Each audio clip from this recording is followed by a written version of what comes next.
portfolio they're putting together, we would suggest that you have several years of practice behind you so you've got something to reflect on. If you're brand new to the space, it's a better idea for you to wait for a couple of years before you enter into a fellowship.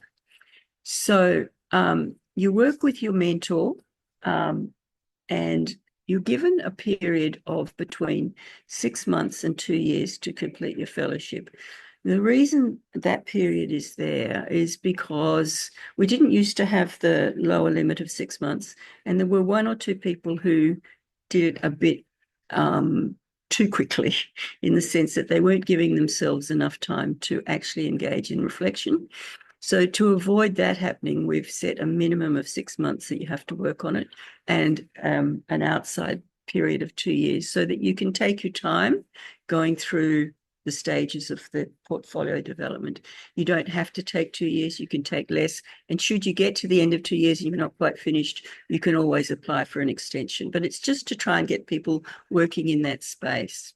What you have to do is you have to address 7 criteria, and I haven't listed them here. 7 criteria that describe domains of teaching. So, for instance, the first one is you show a concern for learning. There's one around assessment. There's one around curriculum design. There's one around addressing the needs of different participants. There's one around the breadth of your impact. And there's another one around scholarly teaching and the scholarship of teaching and learning. So you address these criteria, and each criterion has to be divided into 3 very distinct sections. And the sections are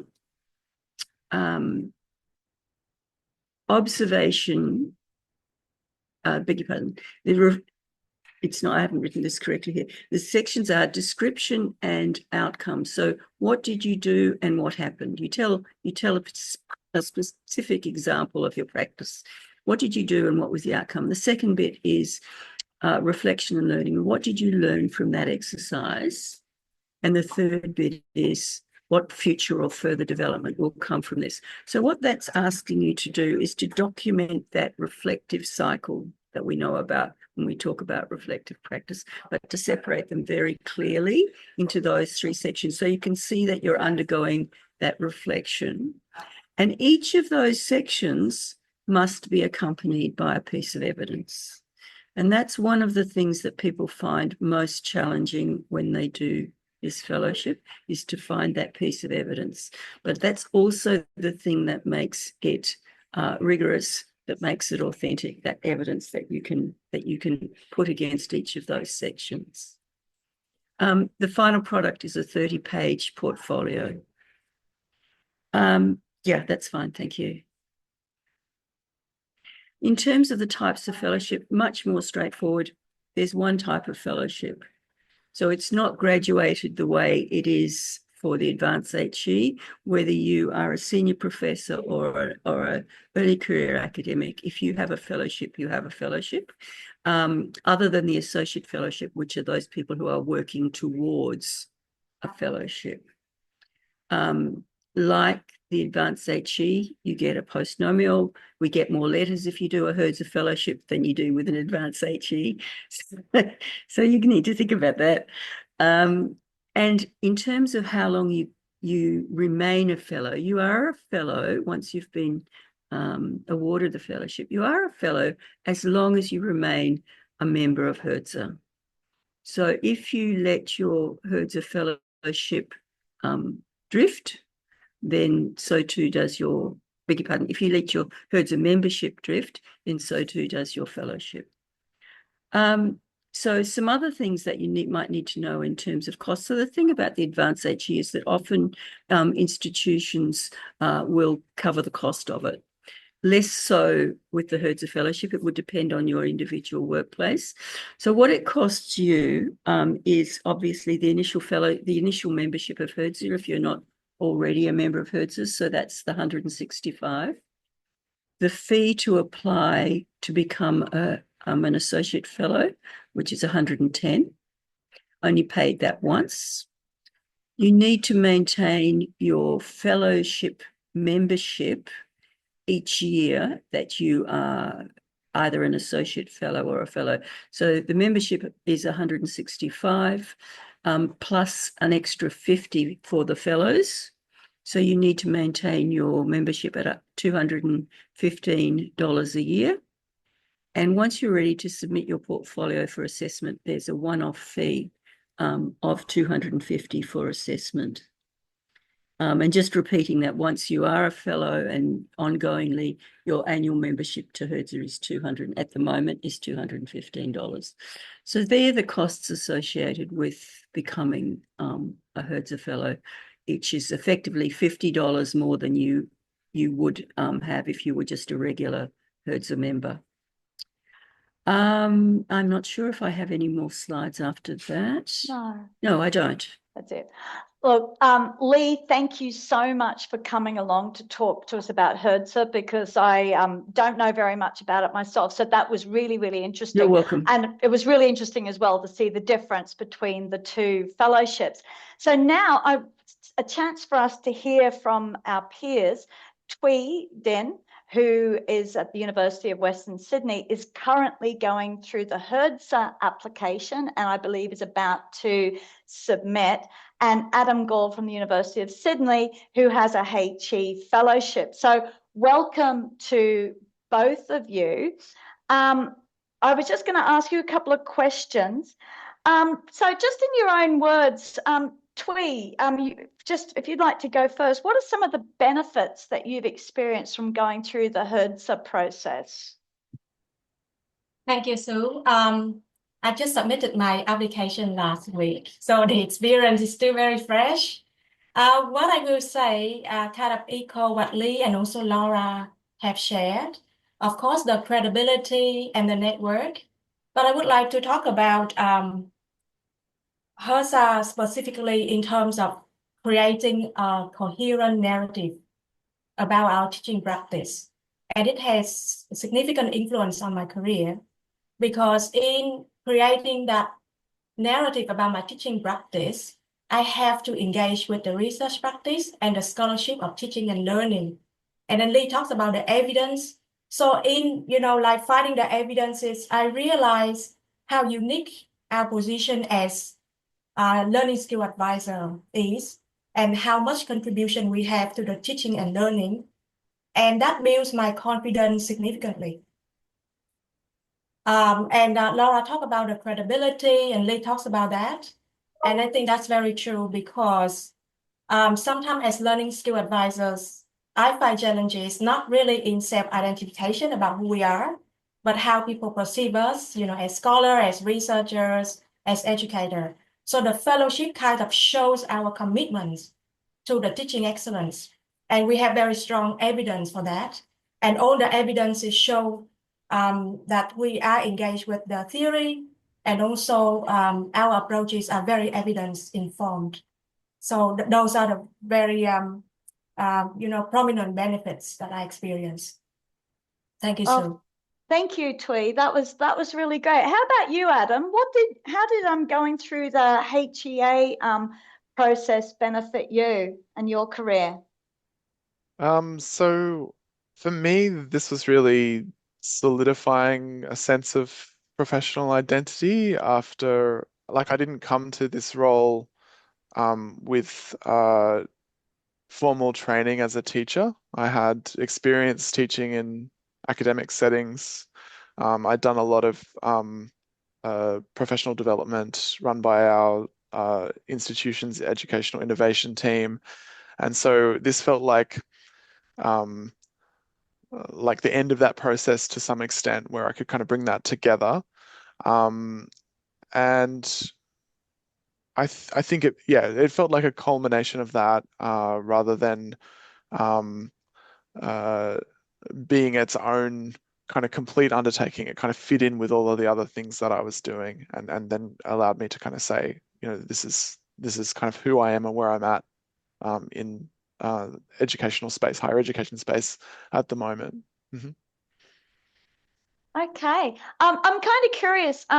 With HERDSA, you work with a mentor for your support. How did the mentor relationship work for you, Tui? Thank you, Sue. I think this is one of the most rewarding part of the HERDSA fellowship journey for me. So, I have the one-on-one mentoring sessions with my mentor, who is Professor Kathy from Notre Dame University. And in those mentoring sessions, I was asked a lot of questions that are very thought-provoking. And I really value that because I have very rare opportunities to have those questions, and that push my reflection very far. So I think very deeply and critically about my approaches, even one activity, what motivated me to do that, and why I did that in such a way, but not in another way. And that's really helpful for my professional growth. And another thing that I would like to share with everyone is the co-sharing practice. Like in that, that conversation, Kathy and I also reflected on our own practice. So I have a chance. What I value the most is can identify what I call the blind spot. So I can identify the assumptions and the limitations of my teaching practice that I myself would not be aware without someone else. And I could reframe my experiences and my practices through the lens of a very experienced mentor. So that works really, really well. Okay, that's great. In my experience, when I became a HE fellow, I've been involved with 2 universities in their process, and the universities themselves put together very, very supportive programs with group work to help groups through. But I know not every university does that. So Adam, when you went through your process, what type of support were you offered from your university?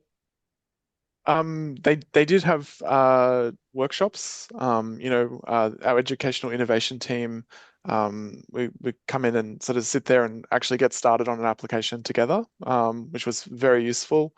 Also one-to-one consultations, although in my case I didn't access that because I had a couple of other colleagues who'd been through the process, and I went and talked to them instead.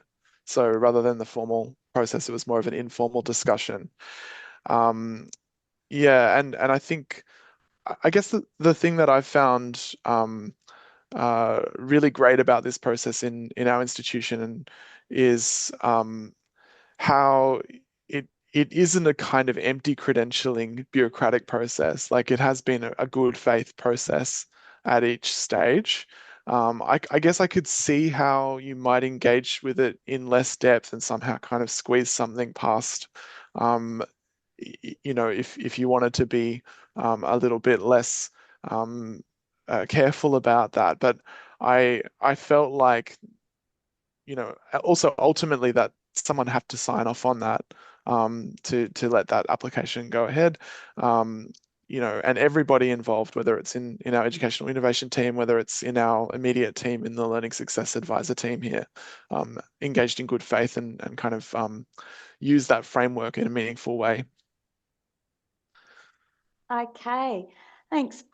So one more question for each of you.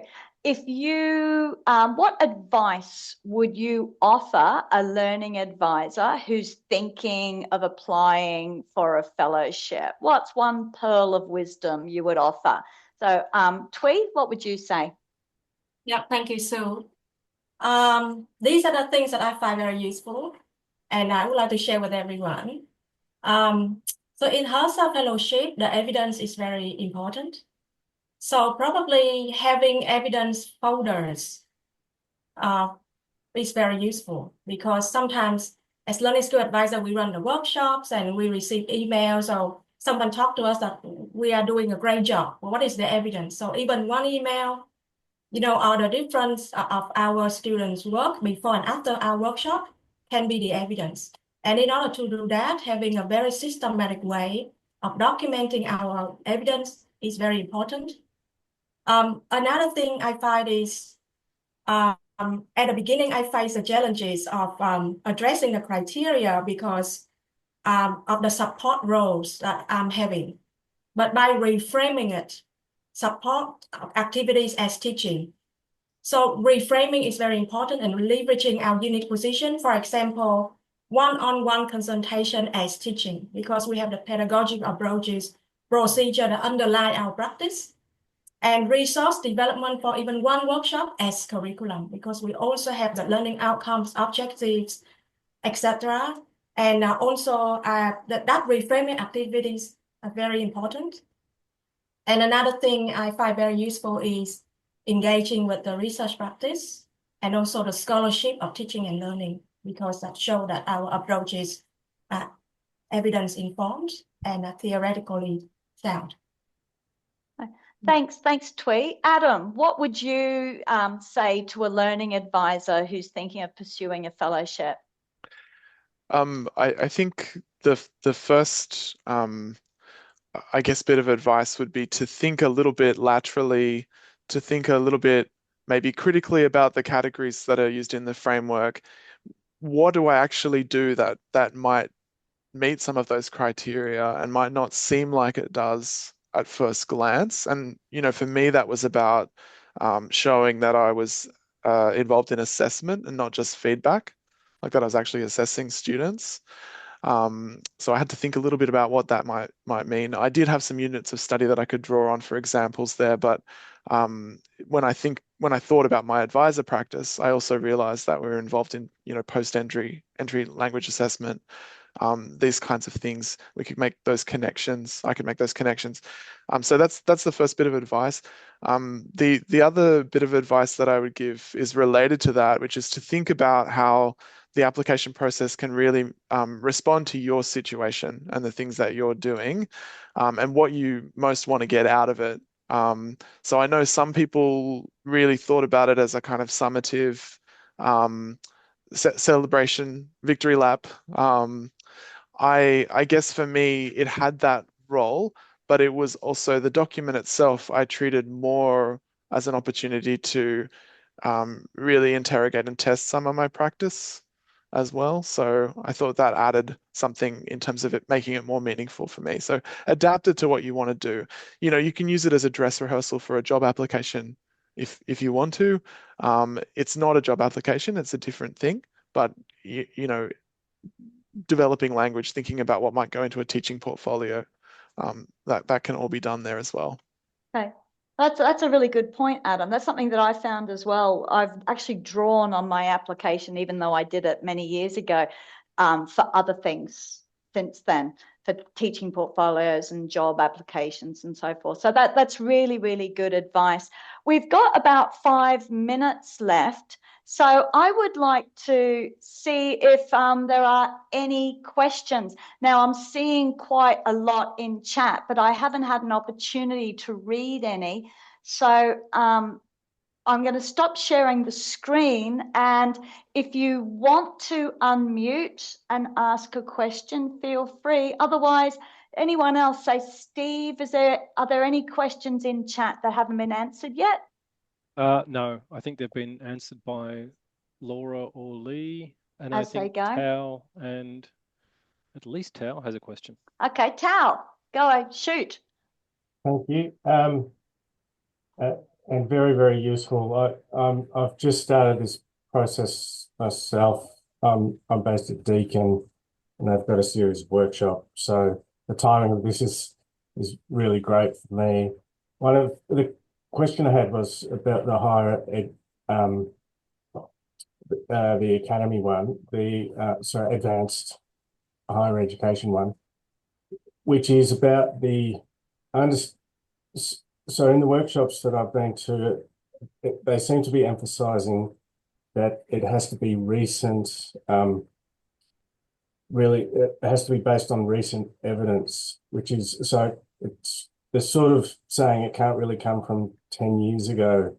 So I was just wondering how hard and fast that is, because if 7 or 8 years ago there were some really good examples I could draw on, or is that just forget about that and just focus on the last few years? Can I jump in and respond to that, Sue? Yeah, go ahead. Great. So it's a really good question, and it's a question we get all the time in the program. If the thing you did 8 years ago impacts what you do and how you do something now, then you can use it, but it's not the thing that you're talking about. It's the thing that influences the thing you're talking about. Does that make sense? Makes sense. Yeah. So I drew in my application for senior fellowship, I was drawing on things that I had done 10, 15 years ago. And that was how I knew that what I was doing now was going to work, because my experience back then, you just can't spend a lot of time on it, because that's not the thing that's going to get you the fellowship. The thing you're doing or have been doing more recently, so in that 3 to 5 years or 5 to 7 years, that's the thing that's getting you the fellowship. So it's an excellent question.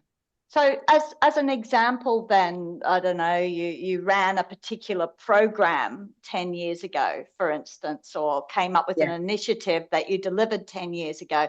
You can't describe that so much, but you could refer to it, and in talking about how that experience now influences and impacts what you do today. Yeah, programs you've been running recently have been built because of the mistakes you made back then, or because of the things that worked back then. You're using that knowledge to build the programs you run now. So you'd have to make those strong connections that way. Okay, that's a really good question. Anyone else? I was just going to add. Oh, sorry, Lee. Yeah. No, that's right. I was just going to add the other perspective, similar for the HERDSA fellowship, but with perhaps more of an emphasis on current stuff, because the core of the HERDSA fellowship is ongoing reflective practice.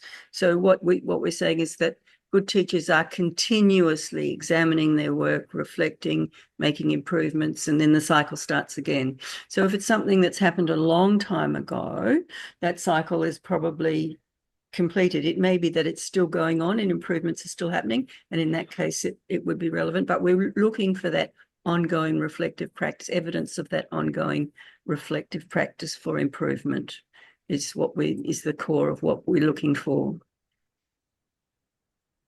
Okay, we have 2 minutes left. Are there any other questions or anything in chat that hasn't been addressed yet?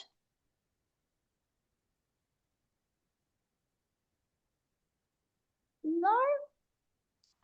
Okay, that's it. Look, I would like to thank you all for coming. A big thanks to Laura and Lee, who made the time to come along today. I know they're really, really busy. And thank you also to Tui and Adam, who volunteered to come along and talk about their own experience and share that with us. I'm really grateful to all of you. Thank you so much. I hope that from this, our members now perhaps have another avenue to consider in terms of your own professional development and growth as learning advisors. So thank you very, very much. And don't forget, Steve, when's the next session? We haven't got an exact date for it. Martin is confirming that, but it will be mid-May. It'll be a couple of months away, but we'll let you all know. Thanks everyone for coming and supporting this. Thank you so much. Thank you for the invitation. Thank you, Lee. Thank you. Thank you. Sue, Alice, you want to hang